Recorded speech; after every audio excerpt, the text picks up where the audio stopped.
backswings like John Rahm. Pretty good dude. Right. The great Petey Pablo once said, "This one's for North Carolina. Come on and raise up. Take your shirt off. Twist it around your head. Spin it like a helicopter. Who am I? Petey Pop." Where is Petey Pablo? What do you I think don't know. But Is what he? I'd like to say is Petey Pablo put North Carolina hip-hop on the map. So Big Ben, will Bill Belichick put the Tar Heels football program on the map? I don't see why not.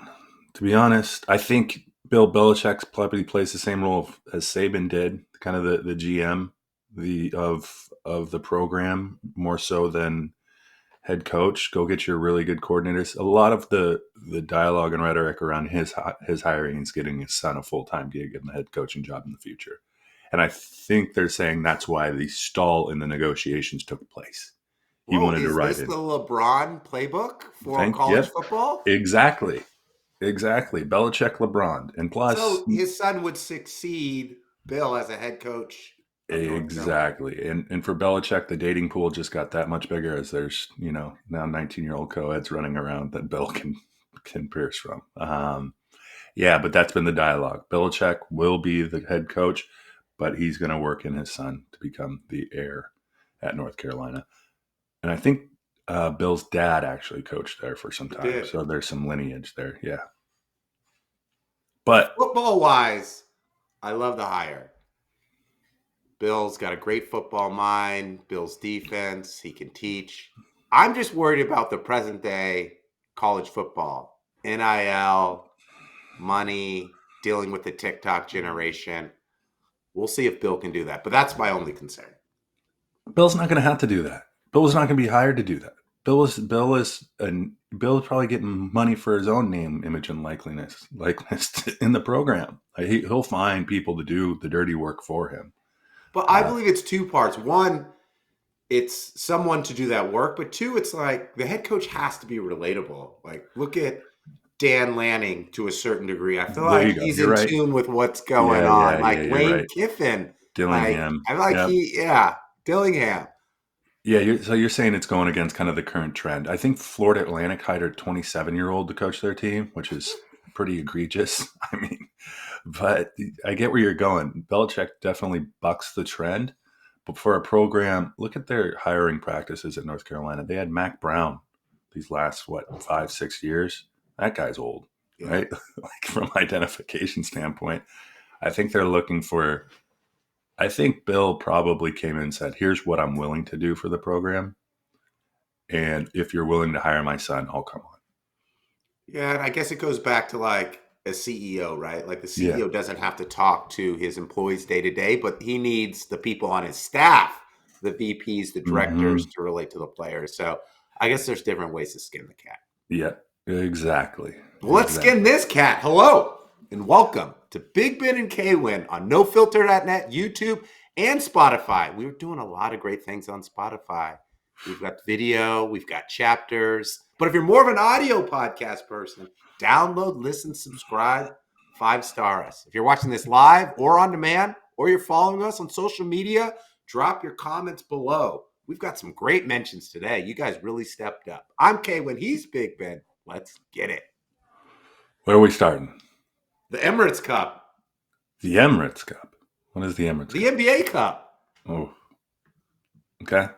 Are you watching? So you're gonna have to tell me where like the NBA Cup lands in your level of caring in the way of sports, because it lands completely at this point with the options that I have to watch. It's on the very, very bottom. Very bottom. Let's say you're out with your family. You're at a park. Your daughter's playing on the slide, and someone comes up to you and says, which one of these doesn't belong? The Stanley Cup, the FIFA World Cup, and the Emirates Cup. First, I'd say, what's the Emirates Cup? Is that now the sponsor of the NBA Cup? It is. Did we find someone to sponsor the NBA Cup? Okay. And what does the NBA Cup even look like?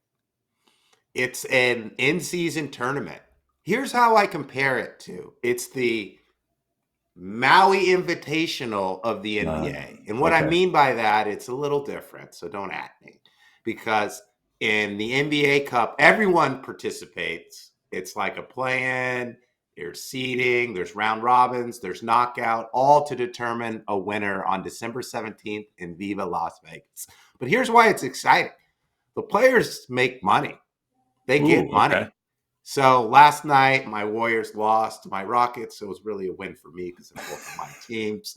But everyone who advanced into the semifinals, or what I'll call the NBA Final Four, and that's the Knicks play the That's Hawks beat the Knicks. So the Hawks play the Bucks, and then OKC plays Houston. All those players get $100,000, and then if they win, and then they win it all, they get another $500,000. So each player gets an opportunity of $650,000 if they win. If you lose, I think it's 250, so that's like 350. So the players are playing for money, and so there's stakes on the line. And the basketball has been better. The Rockets Warriors game last night looked kind of like a Yeah. playoff. Yeah, I mean, and it's convenient. It's right around Christmas time. You're winning. That's house Yeah. money. Someone's getting, bigger doll houses or maybe cooler little, Hot Wheels cars or whatever you want to say. Let me say this: the guys at the end of the bench are engaged for that money. Yes, yes. That's a little higher carat count on the old pendant or whatever you want to say. The NBA Cup. I now that you explain it, I see kind of the intrigue around it. Does it count towards your total? Does it count towards your win-loss total of the overall regular season? It does. And, it's East versus West. So they break it up with your division. So you're really not missing out on any games. It's an Okay. opportunity to make money.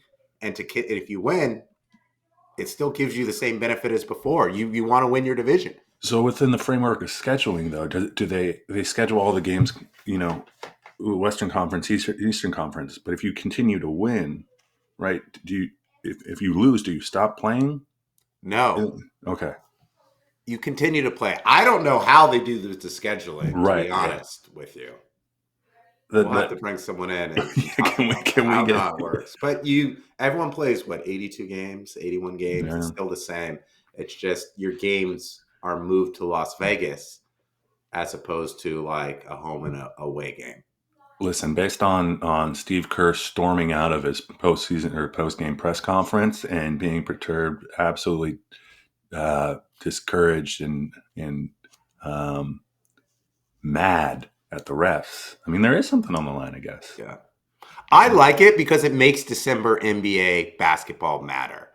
I'm an NBA fan in October when the season starts, and then in the springtime when they're fighting for the playoffs, and then also obviously through the playoffs. Now it matters. People care. They're playing. It's exciting. And the blueprint is the Indiana Pacers from last year. Yeah. Young, up and coming team. They beat the Bucks. They go on to the finals. They lose to the Lakers, but they use that momentum to get to the Eastern Conference Finals.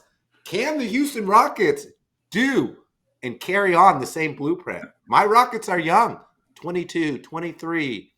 They've got Alperen He's Şengün. good. He's good. He's like a baby Joker. I Yeah. read that and I was like, I don't know. Then I saw him. He's got the little fadeaway. He's dropping dimes, going like Mm-hmm. this down the court. Şengün is nice. They had a little blurb on the Rockets and just the demeanor they have carrying from their coach, who's just always scowling. They're just getting after people. They're just getting after people. I do like the idea now that you bring it up. The NBA Cup is probably trying to draw eyes away from football right now, Yeah. right? And the only way to do that is bring in intrigue and in some sort of competitive nature. And you're right. If it has a playoff type feel, that for younger teams like the Rockets, that's a win for the NBA. You get a little bit of exposure for some of those teams that maybe you don't see during the playoff run. I don't know. Silver's a smart dude. At the end of the day, he's a good commissioner. He's a smart dude. Yeah. So So this will stick. Bucks are playing better. You got Trae Young. But I think the winner is coming out of the West. OKC versus Houston. OKC really hasn't slowed down without Chet because they got Hartenstein who's filling in. They're different players, but he's providing the rebound and the defense. This has to be Chet's MVP year, right? Chet's MVP year. I'm sorry. This has to be Shea's MVP year. Yeah. I mean, Shea got muddled up. I think, you got to have 2 years. You can't have, flash in the pan type season like he did last year. I mean, he's been great, but that was his best season. He's got to improve upon that. And oddly enough, with Chet being off or with Chet being out, he's getting this opportunity to carry the team. Yeah. Hardenstein's good, dude. He's Yeah. fun to watch. He'll And attack when the they get rim. those two twin towers back, Oof. Caruso's been a solid ad as well. This Yep. might be Shea's MVP season. It also might be his best opportunity to win this early in his career. Agreed. I absolutely agree with you. Absolutely. We need to get to an OKC game We know, I know we say it every year, but this every has to year. be the year. We're going. It's got to be better than the Portland Trailblazers, New Orleans Pelicans game that I went to early this year. That was atrocious. Absolutely atrocious. Oh, all right. Emirates Cup, you picking a winner? I like OKC. I'll give me OKC. They'll carry that momentum. They'll get Chet back, and they'll win the NBA Finals. You got OKC? Well, then I'll take Houston. Okay, deal. But if OKC beats Houston, then I'll definitely go with OKC because they got defense, they got the athletes, they got Dort. You think Dort has like a Cam Scatteraboo jersey that he'll be rocking to Vegas pregame? That would be so on brand for both dudes. Like Lou Dort does play like Cam Scatteraboo on the NBA court. The guy just runs around, just getting in people's way and kind of just attacking the rim. And Scatteraboo looks like the guy looks like he had three doses of No Explode after a night of 22 beers and went out there and scored 3 touchdowns. I like that comparison. Can we talk college football? Let's get it. Okay. College football. The college football transfer portal kicked off. It is open. It is open. It's like free agency. And I want to look at it similar to what we see in baseball and see where. So in baseball, you have free agency, and there's meetings down, where people, GMs can talk, owners can talk if they want, and it's kind of a slow moving, type negotiations. You get players meeting with teams and so forth, and then the big domino hits. Juan Soto signs with the New York Mets for an ungodly amount, I think $750 million, the largest contract over 15 years. That is the domino. Everyone else kind of falls behind that, right? Mm-hmm. I think we're seeing something similar in the college football transfer portal. Malik Murphy from Duke, first guy to opt out. By the way, Manny Diaz, little plug for Duke. Manny Diaz is doing something nice with Duke. And let me explain why. Malik Murphy leaves. Okay, now all of a sudden we know where the first guy is going. Malik Murphy was largely probably your best. But hold on. The Duke quarterback entered the transfer portal, and then did he sign with a new team yet? No. Okay. Here's the thing. He leaves, right? And then you have the kid that came in from Tulane promptly goes to Duke. So boom, that spot is filled, right?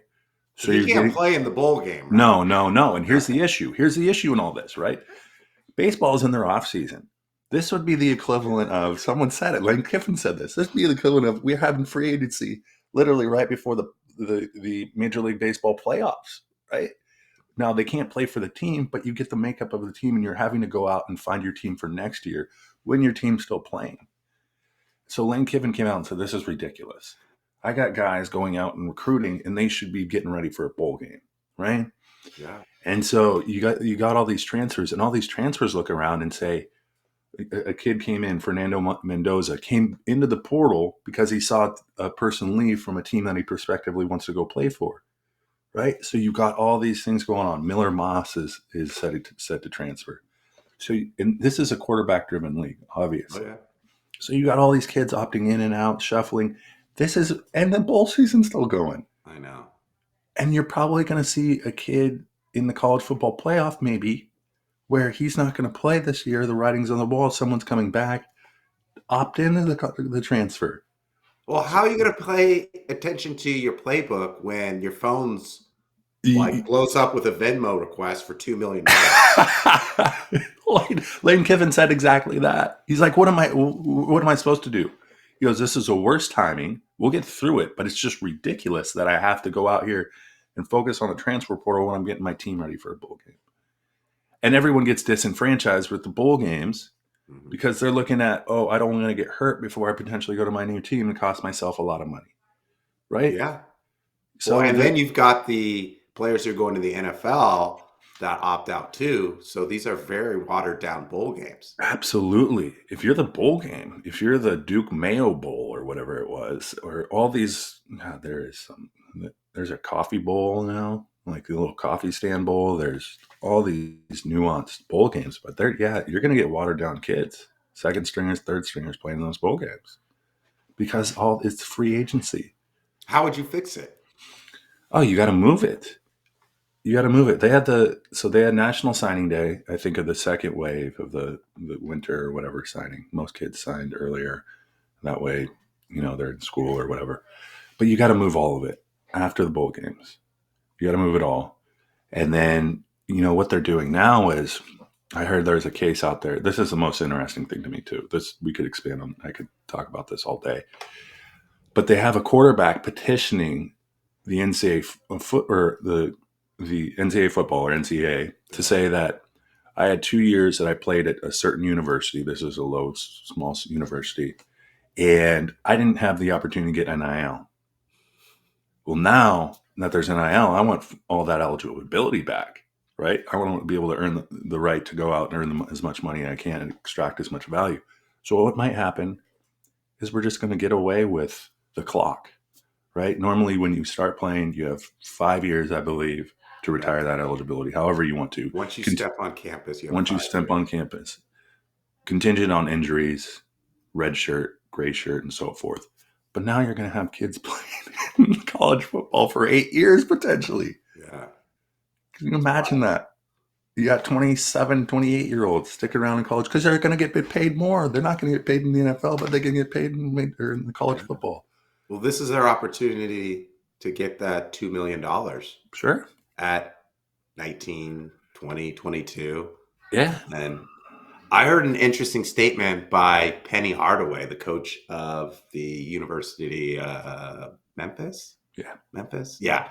So he was saying kids want to get paid now. They want their money. They want Yeah. $2 or $3 million of money. And then the NBA, it's not really an immediate dream. Like they Right. want to get the money and they want to set themselves up. And then if it doesn't work out, then they'll go to the NBA later, which is crazy because the NBA used to always be the dream. And now the dream is just to get to college, get paid a couple times through NIL, and then figure out where your career goes. Whew. We're playing with fire. Yeah. And it starts with Mark Emmert, I think, is still the president of the NCAA and trying to figure this out. But right now, it's broken. I mean, Lane Kiffin, I love how outspoken Lane Kiffin is around issues because he'll come out and say, this is ridiculous, right? And he doesn't mind throwing, a little fuel on the fire of go figure it out. But right now, like, he's dead on. He's like, my coaches are having to go out on recruiting trips while we're trying to get ready for a bowl game. That's just ludicrous. And we got guys looking at leaving or sitting there, looking at the portal constantly to see if they should go in. They're hiring agents. It's just beyond the normal means of what it meant to be a college athlete. Yeah. The focus isn't on the season, is it on the bowl game? Yeah, how I would fix it, I think you get two opportunities to enter the transfer portal. The first is after spring practice concludes. Like you can leave. And then the other one has to be after the season, like after the Natty. Once the Yeah. final game is over, you have a period of time in February, and then you go to spring practice and you have a time like late. And then other than that, you're locked in with the program. Yep. Well, it's the other thing I think about is these bowl games are probably going to end up having to pay these players to stick around. Yeah. That's the other part of it too. Because if that's the case, they're going to say, "Well, I'm playing one more game. I'm playing one more game, right, without getting paid. But yet, I know if I go to a different team next year, I'm going to get NIL money. So why would I play in this game and risk getting hurt?" Yeah, it's like the Emirates Cup of college football. They There you pay go. their players as they win in advance. There might have to be a system like that in college football and Yeah, basketball. and To be honest, that might be the fix. Listen, you're not going to go to the portal, but here's what we're going to do. If your team was good enough to go to a bowl, you'll get incentivized for going to the bowl, right? And you'll get even more incentivized if you win the bowl game, Sure. right? Yes. There you go. It doesn't have to be a ton, right? Just a little bit, right? Because Just you a want them to little. go to the bowl game, but then you want them to compete too. Or you can Once. barter and give them a lifetime supply of Duke's mayo, and boom, Yeah, you're that's around it. for. Yeah, there's a lot of moving Will pieces. Levitt would have taken that. Speaking of bowl games, you got to go to one. You can only go to one. Only one. And I'm not talking upper echelon college football playoff bowl games. I'm talking your standard bowl games, one and done. What game or what bowl are you going to, and why? The LA Bowl, because it's down the street at SoFi. I knew It's you were gonna say UNLV versus Cal. But if I had a second one, I'd go to a Holiday Bowl. San Diego. That's the Cougs versus who are they playing? Cougs are playing Syracuse. Syracuse is ranked at God, Snapdragon Stadium. that might And be. then if I had a third option, I would take the Pop-Tarts Bowl in Orlando because it's Miami versus Iowa State. Iowa State lost the Big 12.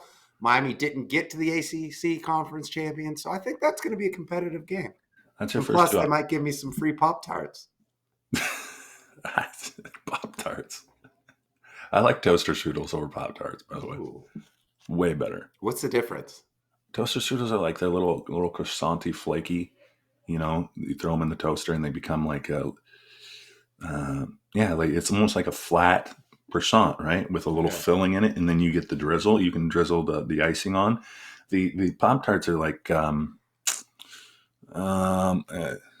what's a good analogy for the Pop Tarts? They're just you can go wrong with a Pop Tart pretty quickly. It can be too hard, it can be too crisp, not enough filling. Too much filling? Yeah, and Wait, does the Pop-Tart go in the toaster? Yeah, it's already predetermined. It doesn't have to, but if you don't put it in, it's not warm. You know, the frosting isn't malleable; it's hard. So, Are we talking toaster? You slide in the bread, or like yes. toaster oven? No, toaster. You slide it in. It's made for a toaster. I mean, the bowl literally depicted this Pop-Tart going down in a toaster and then popping it up. It's like a giant. So, I'd rather go to the toaster strudel bowl than the Pop-Tart bowl. What flavor? Depends. Morning or evening. I feel like this is a breakfast meal. This is largely a breakfast meal. Yeah, you can go like strawberry, blueberry. I go cherry. Cherry's good too. Cherry is good. Cherry. That's all I got on college football. All right. Let's keep it going though. We need to fix it. Not fix it. We need to optimize. We need to voice our opinion like Lane Kiffin. Oh, absolutely. Lane is Lane's I love Lane for all he is. Just outspoken. But it's not in a way. He's the first one to call it out. Someone would be like, you probably shouldn't say that in a meeting. Lane says it. It would be more impactful if he won a little bit more. I think he's doing the best he can at Ole Miss, to be honest. Yeah. He likes it there. Go check out. Here's the other part of this whole thing. ESPN has a college football portal tracker. It's like a stock market, right? You know what I want? You know how they have the red zone? I want the portal. I want like someone to come out with the portal zone, and you can just watch it like live. Oh, Kyle just went to Tulane. Yeah. Big Ben's at Boise. Yep. Big Ben opted out.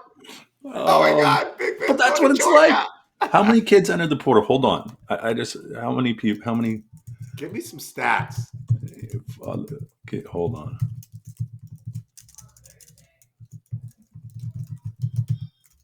We're just talking football, right? 11,000. Wow. Players in the portal, K Winn. 11,000. I have that portal tracker, red zone, whatever, are committed right now. Oh, that's the thing. It's the domino effect, right? This person signed here, now there's an opening, and it's like the Matrix of kids just flying around. And there is like a recruiting, but it's very soft, right? Like come in, you'll play right away, and they want a guarantee or something like that, or some NIL money. You know what you have to do? I think you have to hire more coaches. and Oh, say like, absolutely. "Hey, like you're in charge of the portal full time. Like you Yep. are what's my title? Director of the transfer portal, and you get a staff of people and a bag of money." Well, the funny part about yes, I God, could you imagine? Could you imagine? Yeah, and And you get an Amex Platinum credit card. yes, and access to the whatever you need in terms of resources on campus. But yeah, that's probably going to become a position real quick. Because you can't have your offensive coordinator also work in the portal. No, no. And the funny part about the portal, you can walk in and say, "Hey, I want to put my name in the portal." That's it. Just put it in, and then we'll see what happens. See what my stock looks like out there, and then you can bring it Does back. a coach get a notification? I don't. I think you can Oh do my it, God, what happened? Nate Frazier just entered the yeah, portal? and I thought he's playing this weekend. he's in the huddle. Nate, what's going on? I thought we were cool. I thought you were coming back. What You know happened? how you set up Instagram notifications when someone posts? You got to do portal notifications to see if your Yes, players enter. there's got to be an app. There's gotta be an app. Johnny, you just you threw an incompletion. You think you're going to transfer out of here? You're going nowhere. Um, you're right. You think those quarterbacks are like checking tape on the sidelines? No, they're looking at like how much money they're going to get in the portal. yeah, exactly. They're looking at collectives. They're looking at who's. I mean, it's supply and demand, right? Yeah. You're looking at Will Rogers probably got for here at UW all time. Put up huge numbers in the SEC. He probably got paid pretty because Penix left, big hole. We need someone credible. We Right can't do it now. right now. And what I've done in the past. There's a Tyler Van Dyke. There's a few players like that in the portal right now. It's about putting up stats, and then you hit the portal, and all of a sudden, Cam Ward. Gosh knows how much money Cam Ward got. Yeah. Oof. And he did his thing at Washington State. All these little teams. He got Miami almost to the college football playoff. I mean, yeah, Heisman front runner. Oh, not front runner. Heisman candidate. candidate. Yeah, but I would another. I'll close on this on the whole college football thing. My buddy said it best. He texted me. He goes, "There's going to be feeder schools, and Washington State is unfortunately going to be one of those." Yeah. Mateer was pretty good. We're not going to have enough money to keep these kids around. Only if there's not a ton of movement within the quarterback position. But the minute there is, it's literally next man up, right? Are you going to stick around Pullman and play for 50 grand? Or are you going to go see Texas A&M and they got it collected and they need you to play day one and take $2 million? Well, Washington State could use that to their advantage too, right? Like, are you going to be the backup at an SEC program? Why don't you come here? We can't give you 2 million, but we can give you 1 million. You can start, and then you can get 4 million the next year. Well, Look, we have a exactly. track record of success Exactly. with So all that's these that's what he quarterbacks. said. We're the exposure school, right? You come here, you play, and that's what we're building. Like the Cougs are an anomaly, and they put a lot of quarterbacks into the NFL. Now, have they? Minshew's probably our biggest name, but you're exactly right. We're going to be the exposure school. We're going to give you time. We're going to let you throw the ball as much as you want. Take us to a bowl game, and subsequently, yeah, you'll be out on your way to Tuscaloosa. You'll be out on your way to Happens. Clemson, wherever you want to go, right? It is what it is. It is what it is. Should we do some social media mentions and then get out of here? Yes. I do want to shout out Erie Milligan. Pete Milligan is actually his name, but his handle is Erie Milligan. For whatever reason, I do not know why. There's something probably behind this. But on Instagram, he says, when there is a debate, SMU versus Alabama. Who gets in? He says, I never think about the question, could one team beat another? Okay, Pete, I think I said that I don't know if that's the head-to-head matchup, but the very question that should be answered is, did they do what they were supposed to do to get in? Simple answer for Alabama, no. SMU, yes. I agree with Pete. I do Well too. said. I think the SMU beats Clemson. There's a definite yes. I think Yeah. the recency bias of SMU losing to Clemson brings Alabama back into the conversation. And Well, and SMU was ranked so high from eighth, like they would have had to drop a lot of spots, and it kind of would have been a threat to the credibility of college football, right? Like they're in at 8, and then all of a sudden they're dropped to like 14 or 15 for Yeah. losing their conference championship game. Wouldn't make Yeah. sense. No. All right, I got one more. The question was, why do the top 4 conference champ winners get the top 4 seeds? And at Dylan Granzella on Instagram, here's what he had to say.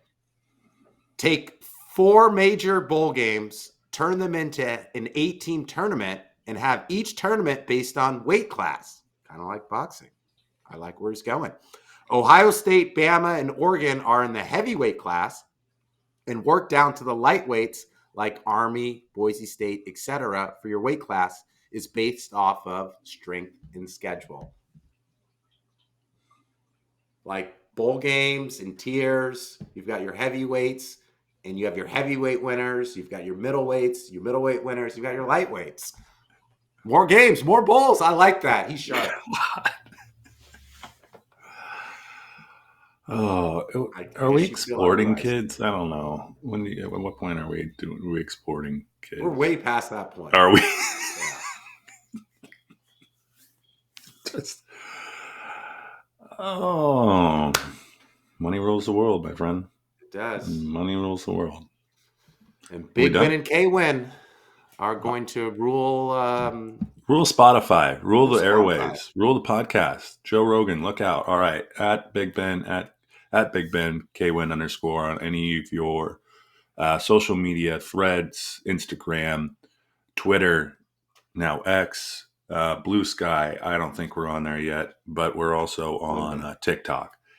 Then you can also find us on Spotify, iHeart, Apple Podcasts, Stitcher, wherever you're getting your podcast. Download, listen, subscribe, 5-star. Leave your comments. You'll be read on here on the air, more than likely, as long as it's in the vein of what we're trying to get across here in this 30 to 45 minute podcast. Let's see. You got who in the NBA Cup? I got the Rockets. I asked you what the NBA Cup looked like. What does it look like? It's sponsored by Emirates? Aren't they Emirates? Emirates, aren't they like a plane company or not a plane? But is it going to be like is it a rocket? Or not a rocket, but honestly, I think it looks like the World Cup. Oh wow! Yeah, it's kind of it looks like a vase. They probably got it from Adam Silver's house. A vase. With just cash inside of it. Yeah. All right. Any last word? Go Niners! Ooh, big game tonight. Go Cooper. Go Cooper Cup. Yeah, ooh, you're leading fantasy. Regular season, now it's postseason. It's a new season. Lost last week, though. Did you pick up, what's his name? Prentice? Patrick